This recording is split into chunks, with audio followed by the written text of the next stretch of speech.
প্রিয় খামারি ভাই ও বন্ধুরা, কেমন আছেন সবাই? আশা করছি ভালো আছেন।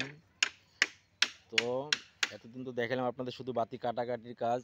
তো আজকে আমাদের খাঁচা বাঁধার কাজ চলতেছে।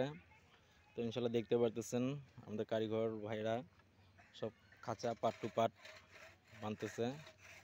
তো এটা কিন্তু আমরা যেটা করছি আগেও বলছি, এখন আবার বলি, এটা সম্পূর্ণ কিন্তু কাঠের, পুরোটাই কাঠের, যা কিছু আছে সম্পূর্ণ কাঠের। কাঠ দিয়ে পুরোটা হইতেছে। এই কাজটা করতেছে আমার নোয়াখালী। তো এখানে কিন্তু যেটা করছি, 3টা খোপ দিছি, প্রতি খোপে 3টা করে মুরগি থাকবে, 3 খোপে 9টা। এই হবে মুরগির মাপ। আর ভিতরটা যেটা বরাবরই রাখি 18 ইঞ্চি, 18/14, ওই মাপটাই দেওয়া হয়েছে। তো মাপটা কি সব কিছুই সেম টু সেম, শুধু তফাৎ একটাই যে আমরা যে আগে যেটা করতাম বাঁশের, তো এখন এটা করতেছি কাঠের। তো অবশ্যই ফিনিশিং দেওয়ার পর আপনাদের দেখাবো, তারপরেও খাঁচার সেটিংটা দেখাইতেছি আপনাদের।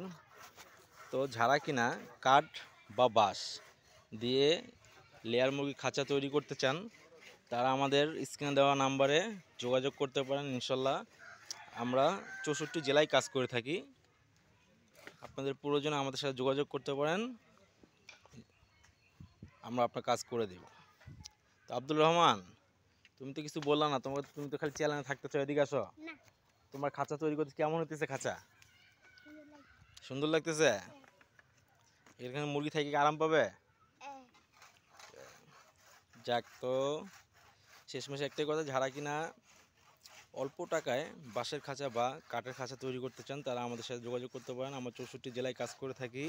ইনশাল্লাহ আপনাদের কল পাওয়া মাত্র আমরা চলে যাব আপনাদের বাড়িতে গিয়ে কাজ করে দেব। আজ এই পর্যন্তই, আবার নেক্সটে কোনো ভিডিও নিয়ে আসবো আপনাদের সামনে। ভিডিওটা ভালো লাগলে লাইক কমেন্টস করে আমাদের পাশে থাকবেন। আসসালামু আলাইকুম।